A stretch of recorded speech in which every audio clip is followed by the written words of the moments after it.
Firman Tuhan Harian. Iblis mencobai Ayub untuk pertama kalinya. Ternaknya dicuri dan bencana menimpa anak-anaknya. Reaksi Ayub. Ayub pasal 1 ayat 20-21. Lalu Ayub bangun, mengoyak jubahnya dan mencukur kepalanya, kemudian tersungkur dan menyembah. Katanya, "Dengan telanjang aku keluar dari rahim ibuku, dengan telanjang aku juga akan kembali ke situ. Yahwe yang memberi, Yahwe juga yang mengambil. Terpujilah nama Yahwe."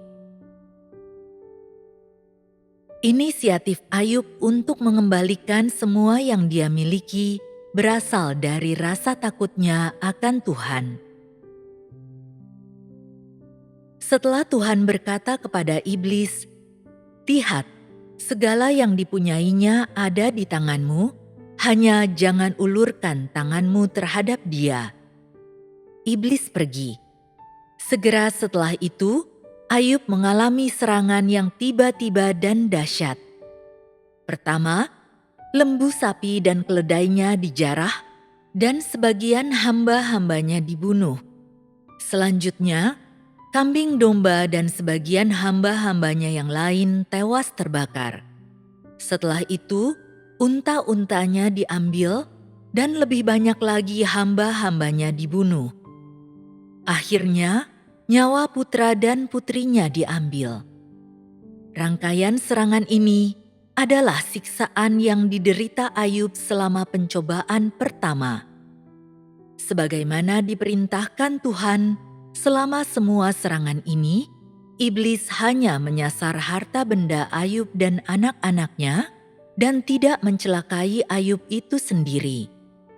Walaupun demikian, Ayub langsung berubah dari orang kaya yang memiliki kekayaan besar menjadi orang yang tidak punya apa-apa. Tak seorang pun yang mampu menahan pukulan mengejutkan yang mencengangkan ini ataupun bereaksi dengan benar dalam menghadapinya, tetapi Ayub menunjukkan sisi luar biasanya. Alkitab memberikan catatan sebagai berikut. Lalu Ayub bangun, mengoyak jubahnya dan mencukur kepalanya, kemudian tersungkur dan menyembah. Inilah reaksi pertama Ayub setelah mendengar bahwa dia telah kehilangan anak-anaknya dan semua harta bendanya. Terutama sekali, dia tidak tampak terkejut atau panik, apalagi menyatakan kemarahan atau kebencian. Jadi, jelas bahwa di dalam hatinya, dia telah menyadari bahwa semua bencana ini bukanlah suatu kebetulan atau dilakukan oleh tangan manusia, apalagi menganggap bahwa bencana ini adalah akibat datangnya pembalasan atau hukuman. Sebaliknya, ujian dari Yahwe telah datang atas dirinya. Yahwe lah yang ingin mengambil harta benda dan anak-anaknya. Ayub sangat tenang dan berakal sehat pada saat itu.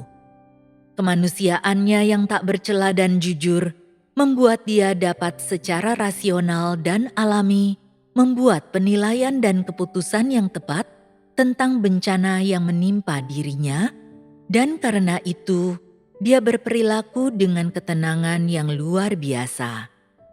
Lalu Ayub bangun, mengoyak jubahnya dan mencukur kepalanya, kemudian tersungkur dan menyembah. Mengoyak jubahnya berarti bahwa dia tidak berpakaian dan tidak punya apa-apa. Mencukur kepalanya berarti dia telah kembali ke hadapan Tuhan sebagai bayi yang baru lahir. Tersungkur dan menyembah berarti dia telah datang ke dunia dengan telanjang dan sekarang tetap tanpa apapun. Dia dikembalikan kepada Tuhan seperti bayi yang baru lahir. Sikap Ayub terhadap semua yang menimpa dirinya tidak dapat dicapai oleh makhluk Tuhan manapun. Imannya kepada Yahwe melampaui lingkup kepercayaan. Ini adalah sikap takut akan Tuhan dan ketaatannya kepada Tuhan. Dia tidak hanya mampu bersyukur kepada Tuhan karena memberi kepadanya, tetapi juga karena mengambil darinya. Terlebih dari itu, dia mampu mengambil inisiatif untuk mengembalikan semua miliknya kepada Tuhan, termasuk hidupnya. Sikap takut akan Tuhan dan ketaatan Ayub kepada Tuhan adalah contoh bagi umat manusia, dan hidupnya yang tak bercela serta kejujurannya adalah puncak kemanusiaan yang harus dimiliki oleh manusia. Meskipun dia tidak melihat Tuhan, dia menyadari bahwa Tuhan benar-benar ada, dan karena kesadaran inilah dia takut akan Tuhan, dan karena takutnya akan Tuhan, dia mampu untuk menaati Tuhan. Dia memberi kepada Tuhan kebebasan untuk mengambil apapun yang dimilikinya, tetapi dia tidak mengeluh dan bersujud di hadapan Tuhan, serta mengatakan kepadanya pada saat itu juga bahwa sekalipun Tuhan mengambil nyawanya, Ayub akan dengan senang hati mengizinkan dia melakukannya tanpa keluhan. Seluruh perilakunya adalah karena kemanusiaannya tak bercela dan jujur. Dengan kata lain, sebagai hasil dari kemurnian, kejujuran, dan kebaikannya, Ayub tidak tergoyahkan dalam kesadaran dan pengalamannya akan keberadaan Tuhan, dan di atas dasar ini dia menuntut dirinya sendiri dan menetapkan standar bagi pemikiran, tabiat, perilaku, dan prinsip tindakannya di hadapan Tuhan sesuai dengan tuntunan Tuhan atas dirinya dan perbuatan Tuhan yang telah dilihatnya di tengah segala sesuatu. Seiring waktu, pengalamannya membuat dia memiliki sikap takut akan Tuhan yang nyata dan sejati, serta membuatnya menjauhi kejahatan. Inilah sumber kesalehan yang dipegang teguh oleh Ayub. Ayub memiliki kemanusiaan yang jujur, polos dan baik, dan dia benar-benar memiliki pengalaman takut akan Tuhan, menaati Tuhan, dan menjauhi kejahatan, serta pengetahuan bahwa Yahwe yang memberi, Yahwe juga yang mengambil. Hanya karena semua hal inilah, dia mampu berdiri teguh dalam kesaksiannya di tengah serangan iblis yang ganas, dan hanya karena semua inilah, dia mampu untuk tidak mengecewakan Tuhan dan memberikan jawaban yang memuaskan kepada Tuhan ketika ujian dari Tuhan menimpanya. Walaupun perilaku Ayub selama pencobaan pertama sangat lugas, generasi berikutnya belum tentu mampu mencapai kelugasan seperti ini, bahkan setelah upaya seumur hidup, dan mereka juga belum tentu akan memiliki perilaku seperti Ayub, sebagaimana diuraikan di atas. Pada zaman sekarang, diperhadapkan dengan perilaku Ayub yang lugas dan membandingkannya dengan teriakan dan tekad, ketaatan dan kesetiaan mutlak sampai mati yang ditunjukkan kepada Tuhan oleh mereka yang mengaku percaya kepada Tuhan dan mengikut Tuhan, apakah engkau semua merasa sangat malu ataukah tidak? Ketika engkau membaca di Alkitab semua yang diderita oleh Ayub dan keluarganya, apa reaksimu? Apakah engkau menjadi bingung?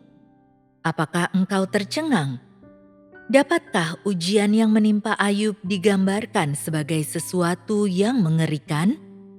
Dengan kata lain, sudah cukup mengerikan membaca ujian yang dialami Ayub sebagaimana diuraikan dalam Alkitab, apalagi seandainya hal itu terjadi dalam kehidupan nyata.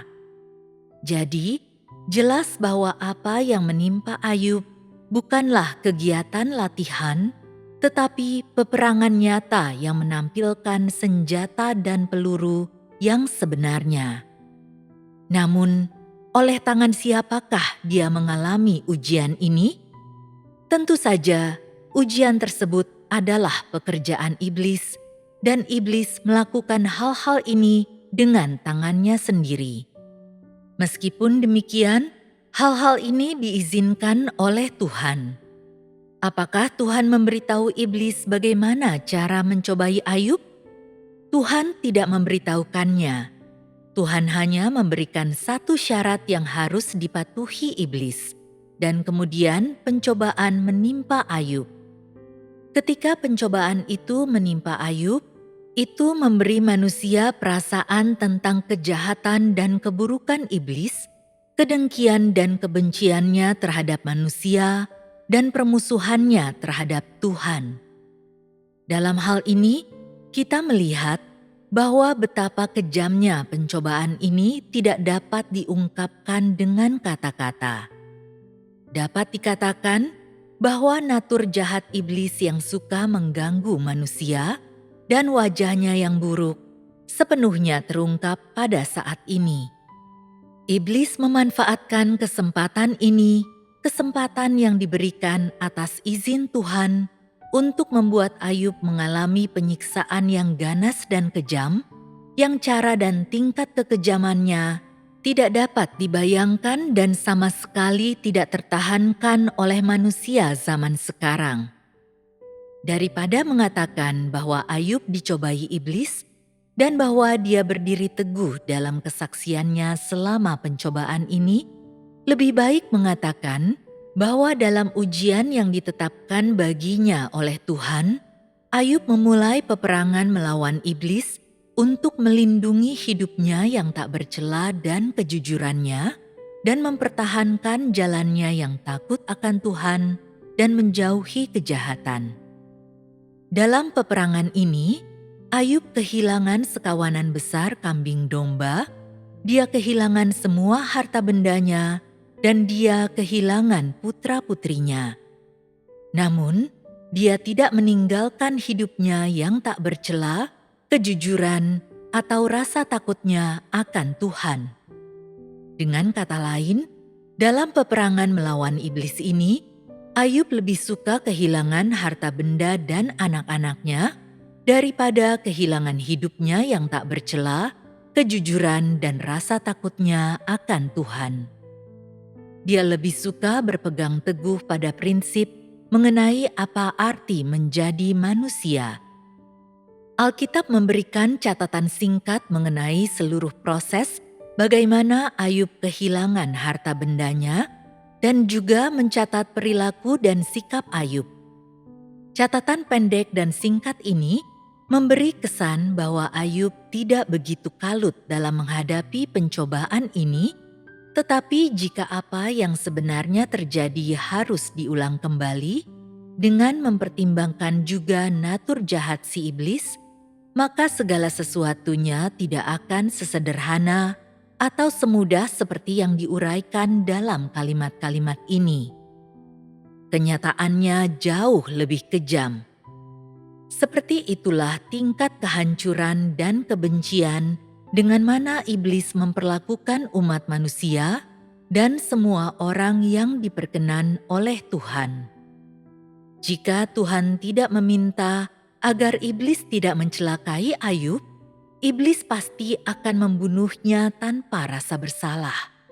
Iblis tidak ingin siapapun menyembah Tuhan, dan dia juga tidak menginginkan orang-orang yang benar di mata Tuhan dan mereka yang tak bercela dan jujur dapat terus takut akan Tuhan dan menjauhi kejahatan. Karena orang yang takut akan Tuhan dan menjauhi kejahatan, berarti mereka menjauhi dan meninggalkan iblis, dan karena itu iblis memanfaatkan izin dari Tuhan untuk melampiaskan semua kemarahan dan kebenciannya terhadap Ayub tanpa belas kasihan. Jadi, jelas betapa hebatnya siksaan yang diderita Ayub dari pikiran hingga tubuhnya, dari luar hingga ke dalam. Pada zaman sekarang, kita tidak melihat bagaimana peristiwa itu terjadi pada waktu itu, dan dari catatan Alkitab, hanya dapat diperoleh gambaran sekilas perasaan Ayub ketika dia mengalami siksaan pada waktu itu. Kesalehan Ayub yang tak tergoyahkan mempermalukan iblis dan menyebabkan iblis lari dalam kepanikan. Jadi, apa yang Tuhan lakukan ketika Ayub mengalami siksaan ini? Tuhan mengamati dan menyaksikan dan menunggu hasilnya. Ketika Tuhan mengamati dan menyaksikan, bagaimana perasaannya? Tentu saja dia merasa sangat sedih. Namun, mungkinkah Tuhan menyesali izin yang diberikannya kepada iblis untuk mencobai Ayub hanya karena kesedihan yang dia rasakan?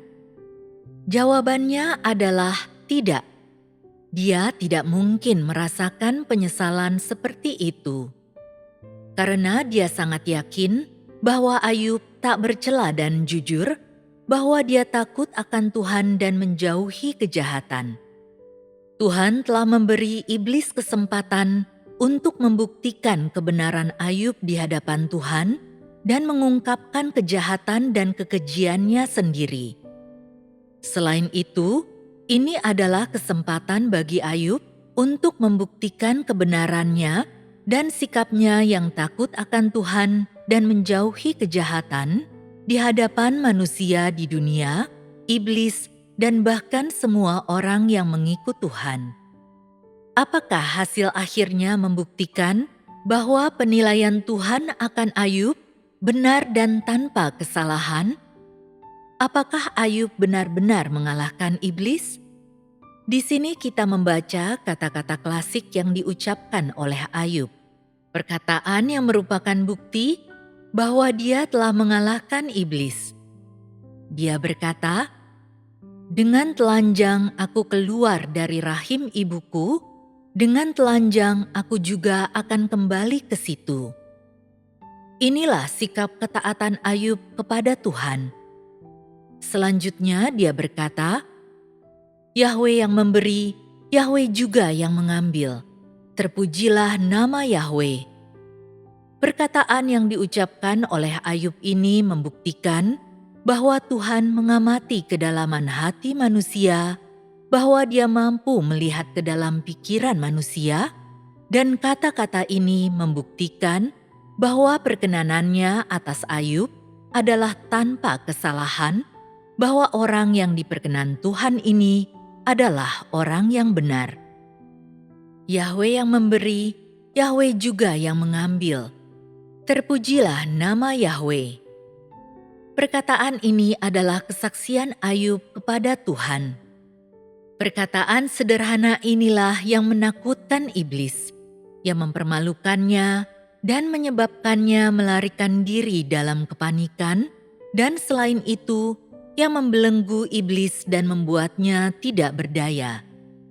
Demikian pula, perkataan ini membuat iblis merasakan keajaiban dan kekuatan dari perbuatan Tuhan Yahwe dan membuatnya merasakan karisma luar biasa dari orang yang hatinya diatur oleh jalan Tuhan. Selain itu, perkataan ini menunjukkan kepada iblis daya hidup yang kuat yang ditunjukkan oleh seorang manusia kecil dan tidak berarti dalam mematuhi jalan takut akan Tuhan dan menjauhi kejahatan. Dengan demikian, iblis dikalahkan dalam peperangan yang pertama. Meskipun telah belajar dari hal ini, iblis tidak berniat melepaskan Ayub, juga tidak ada perubahan sedikit pun dalam natur jahatnya. Iblis berusaha untuk terus menyerang Ayub, dan karena itu dia datang ke hadapan Tuhan sekali lagi.